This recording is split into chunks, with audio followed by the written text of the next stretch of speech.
Hey, soul survivors, we're going to talk about the rehabilitation potential with somebody who has BPD, even compared to somebody with NPD. So, research suggests that BPD has a higher potential for rehabilitation compared to somebody with narcissistic personality disorder. So, there are several factors that contribute to this higher rehabilitation potential. So, let's talk about it.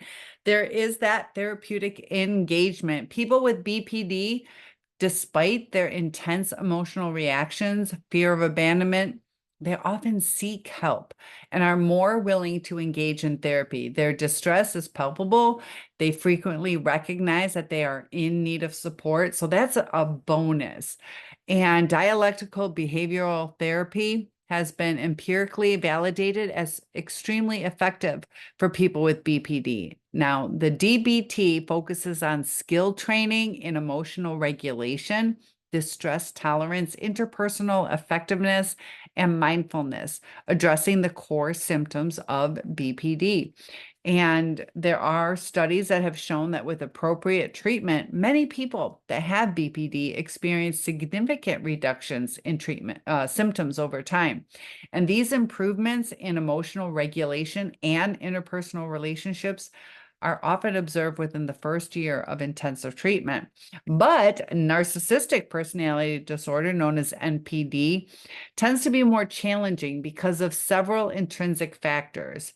The people with NPD often lack insight into their condition, and they see little to no reason to change. Their grandiosity and need for admiration can also lead to this resistance against acknowledging any personal flaws, vulnerabilities.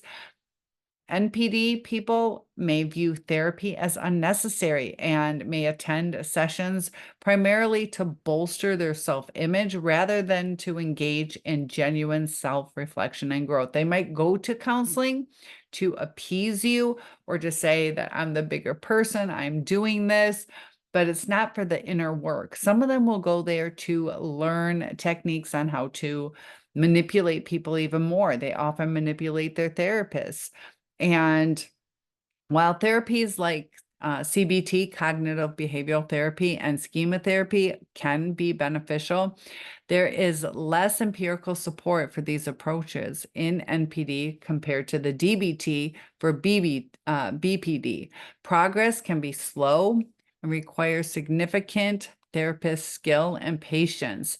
Now, BPD healing challenges, the intense and rapid emotional shifts that are characteristic of BPD make maintaining stability difficult. Emotional dysregulation can lead to impulsive and self-destructive behavior, and that can hinder the process. So when they're going through the inner work, it can cause stress, and a lot of their self-harm or emotional dysregulation is because of that uncomfortable feeling. They also have this pervasive fear that can lead to frantic efforts to avoid real or imagined abandonment. And this often manifests in self-harm, manipulative behaviors that complicate therapeutic relationships. The unstable sense of self in BPD creates challenges forming that coherent identity. It makes it difficult to set and pursue long-term goals. They don't necessarily what they're going after. They just know that it's just not right, and they lack direction sometimes. The push-pull dynamics in relationships can create a cycle of idealization, devaluation, leading to frequent conflicts and instability in personal and therapeutic relationships. They can even go through that with their therapist or just the turmoil within their own life. Maybe they're not motivated to go to counseling.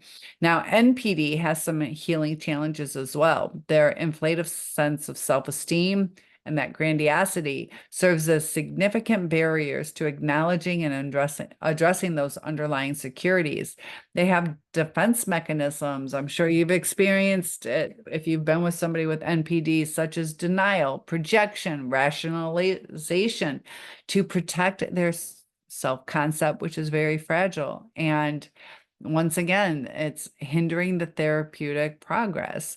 They have difficulty in recognizing and responding to others' emotions. This creates challenges in forming genuine, empathetic relationships, A lot of them are superficial, whether it's personal life or even in therapy, they don't necessarily form those relationships. So the sense of entitlement and the tendency to exploit others for personal gain can lead to conflicts, resistance, and they may view therapeutic goals as less important than their own desires. So they just like to have their needs met. And part of that is not always having your needs met because sometimes other things are more important. Individuals that have NPD often externalize blame and they attribute their problems to other people rather than recognizing their own role. And this externalization can obstruct self-reflection and that personal growth. So these are the pathways that they like to do. For BPD, you got your DBT, dialectical behavior therapy.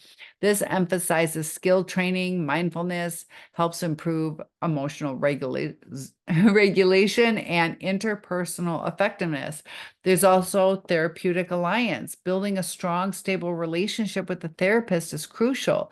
Consistent support, validation can help people with BPD feel secure enough to engage in the therapeutic process. You have to feel comfortable in order to open up. And when you open up, you are a little bit more vulnerable and you can get to the vulnerabilities. And some treatment for BPD often requires long-term commitment with ongoing support to maintain progress and prevent relapse. So just because somebody's on the right track doesn't mean that they won't relapse. They have a lot of possibly addictive behaviors, or they're just used to getting their way, expressing their emotions, which aren't always in the most effective way, because we all are entitled to our emotions, but how we display them can either make or break a relationship. That's why they express things the wrong way. And if you're with somebody who has NPD, or you have two BPD people or other types of personality disorders, it is extremely difficult. And often the challenge is almost insurmountable at times, especially when people give up on each other or they do that push-pull. So NPD uses cognitive behavioral therapy,